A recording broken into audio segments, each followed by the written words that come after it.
Ipinasupina ang 8 sa 15 contractor na may pinakamalalaking flood control project sa bansa matapos hindi humarap sa pagdinig ng Senate Blue Ribbon Committee kahapon. Kabilang po sa kanila ang contractor ng hinihinalang ghost flood control projects sa ilang lugar sa Bulacan.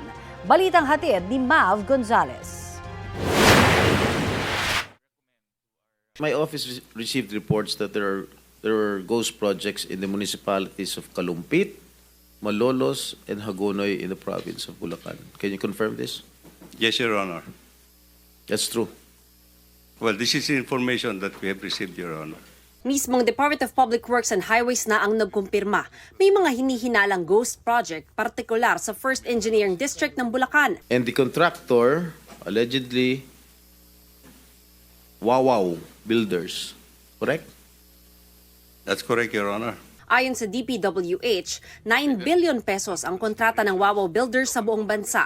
Sa Bulacan pa lang, 85 proyektong nagkakahalaga ng 5.91 billion pesos na ang hawak nito mula 2022 hanggang 2025. Iniimbestigahan na raw ito ng DPWH, pero nirelieve na ang buong District Engineering Office. Was there a senator or a congressman who inserted that for that particular area? Well, we'll just have to find out, Your Honor. Walang dumalo mula sa Wawaw Builders sa pagdinig ng Senate Blue Ribbon Committee. Dahil dito, ipinasabpina ang Wawaw Builders at 7 pang contractor sa flood control projects na hindi dumalo sa pagdinig. Kasama riyan ang Alpha and Omega General Contractor and Development Corporation, St. Timothy Construction Corporation, Top Notch Catalyst Builders, Sunwest Incorporated, LRT Key Builders Incorporated, High Tone Construction and Development Corporation, at Royal Crown Monarch Construction and Supplies Corporation. I recommend to our the Senate President Pro Tempore to subpoena the owners of the corporations, not merely representatives. Kasi subukan na natin dito yan, pag representatives, wala hong isasagot ho yan. Si Senador Win Gatchalian, isiniwalat na may mga kontraktor na nakakuha ng bilyong-bilyong pisong halaga ng flood control projects kahit pang mababa ang kanilang kapital. Ang MG Samidan Corporation halimbawa, 250,000 pesos lang ang paid-up capital pero mahigit 5 bilyong piso ang kontrata sa gobyerno. Ang QM Builders naman, 1.25 million pesos ang paid-up capital pero mahigit 7 billion pesos ang nakuhang kontrata. QM Builders, ang kanyang contract is 7.3 billion. Pero ang kanyang capitalization is 1.2 million. So ang punto ko ho, meron ho talagang mga tao na linalaro po yung pre-qualification stage. Sagot ng may-ari ng QM Builders, 2 ang kumpanya nila. Isang hardware store at isang construction na pareho ang pangalan. Siguro raw para sa hardware store ang nakuhang financial statements ng senador. Ang sinasabi niya, meron siyang 40 billion pesos.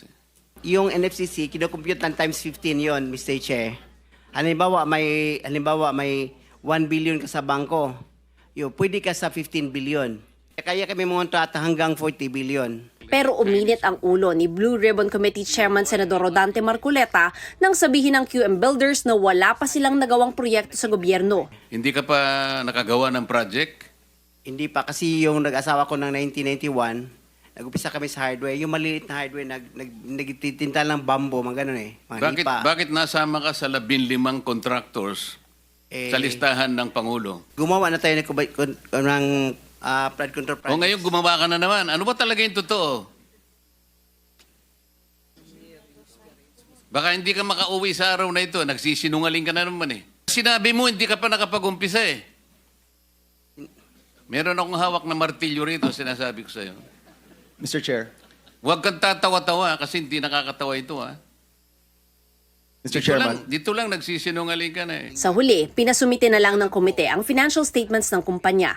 Pag-amin ni DPWH Secretary Manny Bonoan sa pagdinig, may ghost project sa nakaraang 2 taon. Kung nakalagay doon completed tapos ghost, edi lahat nung nag-report hanggang doon sa USEC. I'm not saying involved yung USEC kasi nire-report lang sa kanila. Pero lahat ng bumaba, involved sila. Kasi bakit sila magre-report na completed kung wala? Meron po yung Quality Assurance Unit in all levels, Your Honor. Meron sa District Office, meron din sa Regional Office, and meron din sa national level, Your Honor. Kwenestyon din sa pagdinig ang kawalan ng koordinasyon ng DPWH sa River Basin Control Office o RBCO para sa pagdevelop ng master plan sa flood control projects. Unfortunately, Your Honor, I think this is one of the challenges that we have to face. You know, I admit, Mr. Chairman, that we have not had any significant coordination at this point in time. You started from the wrong foot. Kumbaga, yung palang pinaka susi ng lahat ng ito. Gawa na kayo ng project, DPWH. DBM, bigay ng pondo. Pero yung opisina na mayroong pananagutan na na-integrate, i-connecta lahat ng inyong ginagawang flood control. Natutulog pala, hindi pala nyo kinukonsultan, hindi pala kayo magkakakilala. Sabi pa ni Bonoan, wala raw feasibility studies ang flood control projects. Ang meron lang ay project impact analysis.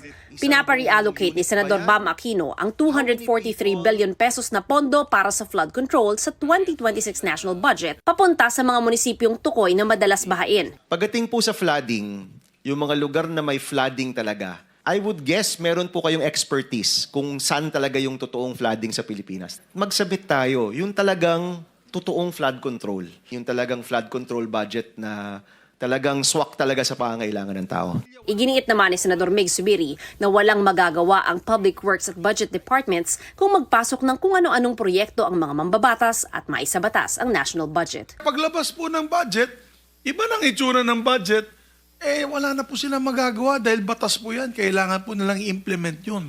That's the elephant in the room. Where are the sources of these funds? And let's expose it. Mav Gonzalez, nagbabalita para sa GMA Integrated News.